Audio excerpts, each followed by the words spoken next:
कर्पूरगौरं करुणावतारं संसारसारं। ओम शिवा, जय माता दी। आज बात कर लेते हैं राहु ग्रह के बारे में।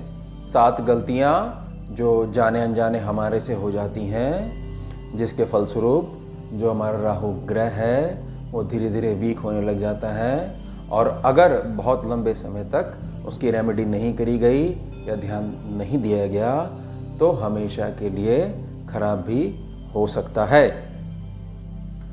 कॉपी पेन लेके बैठ जाइए।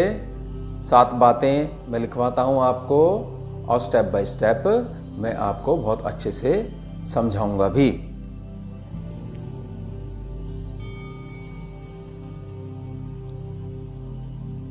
पहला पॉइंट लिखिए, समाज में मौजूद अति गरीब वर्ग के अधिकारों को अपने अहंकार के कदमों तले दबाते रहना।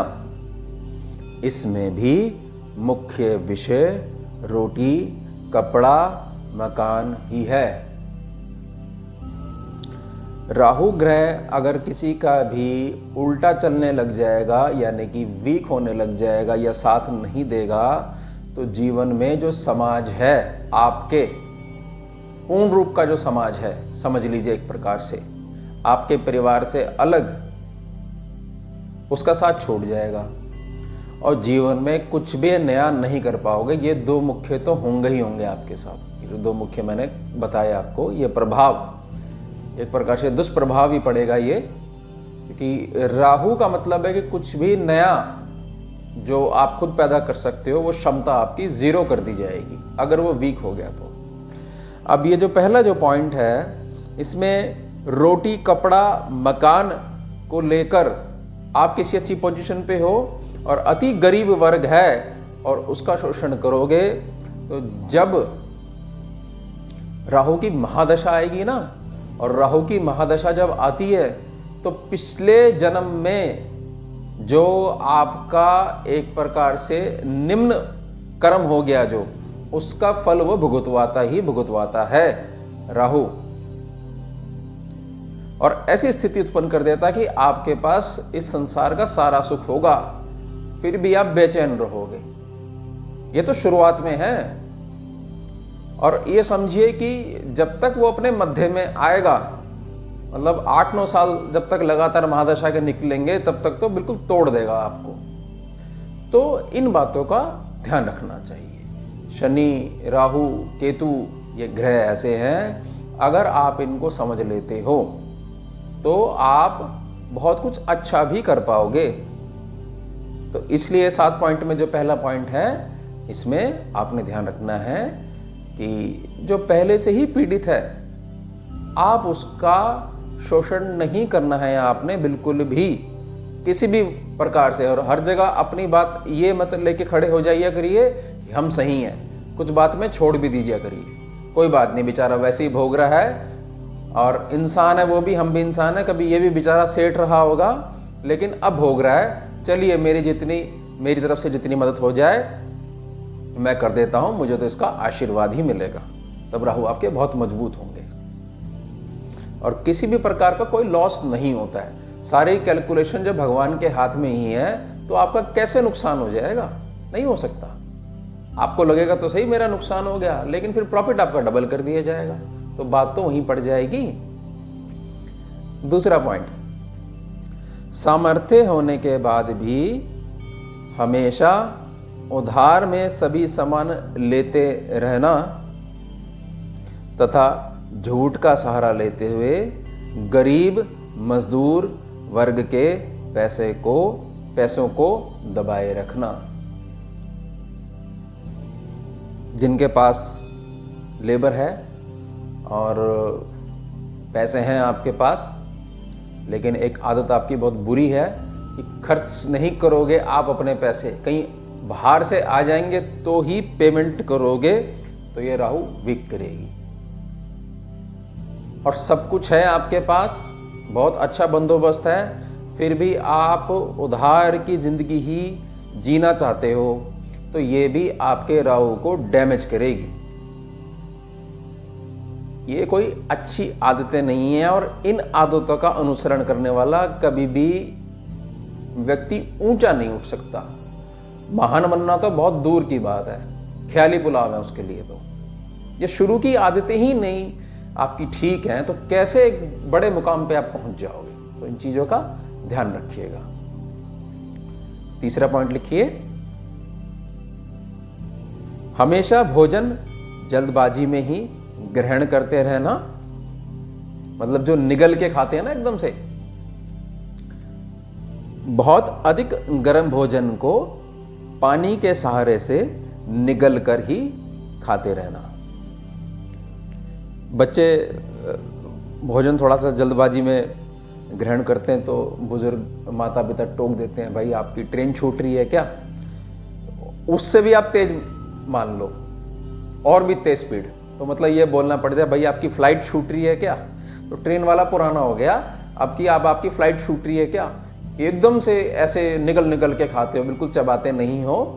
तो ये जो आदत है, और बहुत अधिक गर्म भोजन एकदम से कर लोगे और मुंह जलेगा फिर, तो एकदम से ठंडा पानी पी लेते हो, तो ये जो है, हमने इसकी स्कैनिंग में ऐसे देखा है कि राहु ग्रह की जो एनर्जी है वो वीक होने लग जाती है अगर बहुत लंबे समय तक हमारे भोजन करने का ढंग, ये निगल कर खाने वाला जो ढंग है, ये हम बना के रखते हैं। तो बच्चे होंगे ना, उनको टोका करो, नहीं ऐसे नहीं खाते। कभी कभार की बात है, थोड़ा बहुत कर लिया तो कोई बात नहीं, जल्दी हो जाती है, लेकिन एक आदत ही बनी हुई है कि चबा के बिल्कुल भी नहीं खाना है, तो ये राहु ग्रह को वीक करती है। ध्यान रखिएगा इस चीज का, बहुत इंपॉर्टेंट है। केवल एक आदत की वजह से ही आपका राहु ग्रह वीक हो रहा है और आप दूसरी जगह खोजोगे कि हमने क्या करा। चौथा पॉइंट लिखिए, और मैं समझाता हूं इसको। बहुत ही छोटी उम्र में अपनी पुत्री का विवाह कर देना तथा केवल व्यर्थ में बोझ मानते हुए बगैर जांच पड़ताल करे पुत्री का विवाह कर देना। देखिए, दो चीजें हैं इसमें, और ये राहु किसका भी करेंगी? माता पिता जिनकी जिम्मेदारी है, आपने पैदा करा ना, आपकी पुत्री है। तो देखिए, अब तो इतनी जागरूकता हो गई है, ऐसा नहीं होता, लेकिन फिर भी कहीं पे अगर ऐसा होता है कि बहुत छोटी उम्र में अगर आप अपनी पुत्री का विवाह कर देते हो, तो राहु उस समय ये चीज नोट कर लेता है, और जब आएगा आपके ऊपर तो वो पूरा आपका हिसाब करके जाएगा कि आपने ये क्यों करा। समझिएगा इस बात को। और दूसरा, आपके पास सारी सामर्थ्य मौजूद है, फिर भी ना आपने जांच करवाई, ना पड़ताल करवाई, और उठाकर जैसे कि भैया मेरे यहाँ ये बंधी हुई है, तुम ये खुंटे से इसकी रस्सी निकाल लो और अपने यहाँ जाके इसको बांध लो। ये जो व्यवहार है, भावना की बात मैं कर रहा हूं आपकी, कि निपटे, हमारा तो काम निपटे, उठ के जाए यहां से। ये जो भावना है आपकी, ये राहु खराब करेगी। लड़ नहीं सकते राहु से आप, समझ लीजिएगा।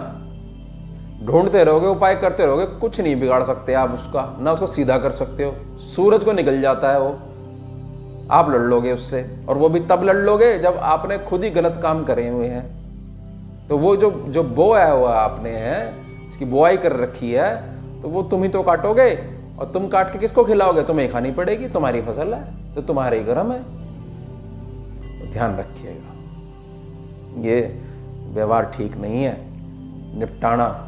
काम निपटाने का थोड़ी होता है। क्यों पैदा करते हो फिर, जब जिम्मेदारी नहीं उठा सकते? बात तो भावना की है, अपनी सामर्थ्य से आप करिए ना, आशीर्वाद दीजिए, फिर देखिए राहु कैसे आपके साथ आके खड़ा होगा। और राहु आपके साथ आके खड़ा होगा, फिर देख लेना क्या होता है, तूती बोलेगी। पांचों पॉइंट, और ये थोड़ा सेंसिटिव पॉइंट है और मैं इसको एक्सप्लेन करूंगा। केवल आनंद के लिए गर्भपात करवाना, अबॉर्शन करवाना, अपनी सामर्थ्य होने के पश्चात भी अपनी दैनिक आवश्यकताओं की पूर्ति हेतु ससुराल पक्ष में ही रहना या उन पर ही निर्भर बने रहना। इसमें जो शब्द यूज मैंने करा है, आनंद के लिए गर्भपात करवाना, ये अगर स्टेप होता है तो राहु आपका खराब होगा ही होगा। और मान लीजिए मेरे को अनुभव नहीं है, लेकिन फिर भी मैं एक आपको बात समझाने की कोशिश कर रहा हूं कि डॉक्टर स्वयं ऐसा कहे कि भाई ये अबॉर्ट करना पड़ेगा, अदरवाइज ये कॉम्प्लिकेशंस हो जाएंगे। समझेगा इस बात को, मैं एक बात समझाने की कोशिश कर रहा हूं। जो एक मजबूरी बन जाती है किसी प्रकार से, वैसे तो उसका भी दोष लगता है, ऐसा नहीं है, लेकिन फिर भी उसमें कहीं ना कहीं क्षमा मिल सकती है, क्योंकि हमारी भावना बड़ी शुद्ध थी, वैसा समय विपरीत आ गया था। और दूसरा, इसमें दूसरी जो बात है कि आप केवल अपने ससुराल पक्ष में, मतलब ये पुरुषों के लिए है, आपकी दैनिक आवश्यकताओं की पूर्ति के लिए आप वहां पर निर्भर रहते हो या वहां रहते हो। एक तो होगी मदद हो गई, एक है आप बेटा बन के रह रहे हो, और एक आप पड़े हुए हो। फर्क है इसमें, पुत्र बन के रहना और पड़े रहना, आपकी सामर्थ्य है। तो ये राहु आपका धीरे धीरे वीक होता है। दोनों पॉइंट ध्यान रखिएगा और ये बात समझिएगा। देखिए, स्कैनिंग की जो लाइन होती है वो बारीक से बारीक चीजों को बताती है। इसका मतलब क्या हुआ कि आपको लगता तो है कि इससे कोई फर्क नहीं पड़ता, लेकिन नहीं, अगर वो धर्म के अनुसार नहीं है तो बिल्कुल फर्क पड़ेगा। और फर्क कैसे पड़ेगा? उस समय या उस जॉब से रिलेटेड या उस कर्म से रिलेटेड जो भी प्लैनेट होगा वो आपके अगेंस्ट जाएगा ही जाएगा। जो मर्जी कर लेना, नहीं रोक सकते। छठा पॉइंट लिखिए, ये भी काफी इंपॉर्टेंट है, और जाने अनजाने में इससे भी राहु बहुत ज्यादा वीक हो जाता है। आवश्यकता से अधिक मात्रा में या अधिक लंबे समय तक नींद आने के लिए, सिर दर्द के लिए, पीठ दर्द के लिए, सर्द गर्म के लिए या किसी भी तरह की पेन किलर दवाइयों का सेवन करते रहना। अब देखिए, ऐसा है, जो दवाइयां लेते हैं, अगर आप केवल दवाइयों का सेवन कर रहे हो और आपकी जो बॉडी जो है वो एक प्रकार से आश्रित हो चुकी है, और ये जो प्रोसीजर जो है आप फॉलो कर रहे हो कि एकदम दवाई खानी है, थोड़ा सा भी दर्द हुआ कि वो अपने आप शांत हो जाएगा, उस पे नहीं जाना, आपने उस प्रोसीजर पे नहीं जाना, एकदम से दवाई खाने लग जाते हो। कहीं भी कुछ भी छींक भी आ गई तो एकदम से इतनी भर के दवाइयाँ खाते हो। तो ये दवाइयाँ जो जा रही हैं, जो वो केमिकल जा रहा है, धीरे धीरे बहुत लंबा समय अगर आपका हो जाता है, सालों हो जाते हैं, तो राहु वीक करना ये शुरू कर देती है। तो मेरी बड़ी प्रार्थना रहेगी, बड़े बूढ़ों की, बुजुर्गों की जो बातें हैं उनको अपनाइए। किसी भी दवा खाने की आवश्यकता नहीं पड़ेगी। कुछ सामान्य चीजों के लिए,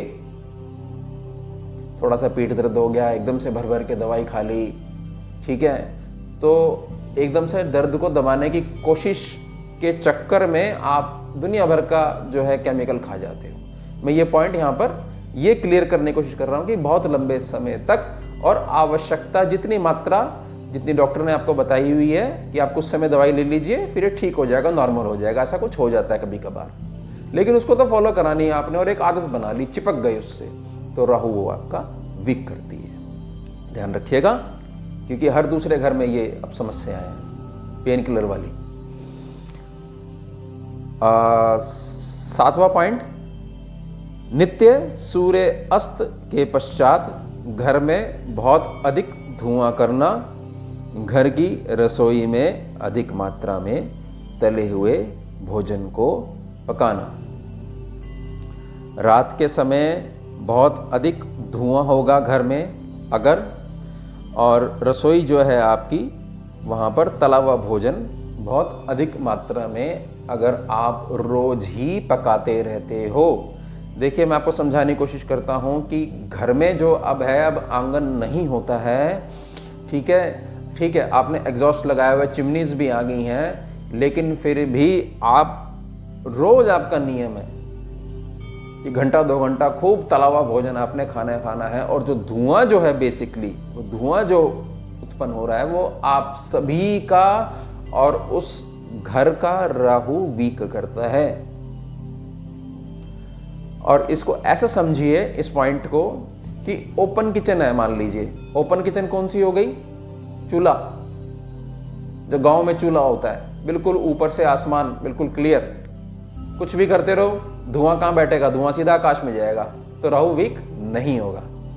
अब आपको शायद समझ में आ गया होगा ये 7वां पॉइंट मैं कैसे समझाने की कोशिश कर रहा हूं। जितना ज्यादा धुआं होगा सूर्य अस्त के पश्चात, उतनी राहु की सत्ता विद्यमान होगी, नेगेटिव राहु की, तो वो आप सभी का राहु वीक करेगा, जितने घर के मेंबर्स हैं, और उस घर का भी राहु वीक करेगा। एक दिन में नहीं वीक करेगा, जब लगातार बहुत लंबा समय हो जाएगा, मान लीजिए 6 से 7 महीने लगातार होने लगे, तो धीरे धीरे धीरे फिर वो वीक करना शुरू करेगा। एक दिन में एकदम से कुछ अच्छा नहीं हो सकता, और एक दिन में बहुत ज्यादा कुछ बुरा नहीं होता है कभी भी। तो ध्यान रखिएगा, ये 7 पॉइंट्स हैं और बहुत अच्छे से समझिएगा। जो ये 7 पॉइंट्स हैं, राहु बहुत ज्यादा इंपॉर्टेंट होता है। आगे और भी वीडियोस बनेंगी, तो स्पेशली एक एक प्लैनेट्स की मैं पूरी समझाऊंगा कि शरीर में कौन से पॉइंट्स होते हैं, वहां पर वो ग्रह बैठता है और वहां से पूरी कुंडली को और आपके जीवन को संचालित करता है, वो भी मैं समझाऊंगा। तो ये 7 पॉइंट्स, और आपकी किसी प्रकार का कोई प्रश्न हो, शंका हो, क्वेरी हो, तो कमेंट सेक्शन में कमेंट कर दीजिएगा। जैसा मेरे को समय मिलेगा, टाइम लगेगा, मैं आपको जरूर रिप्लाई करूंगा। ओम शिवा, जय माता। सारम भुजगेन्द्रहारम कर्पूर गौरम करुणावतारम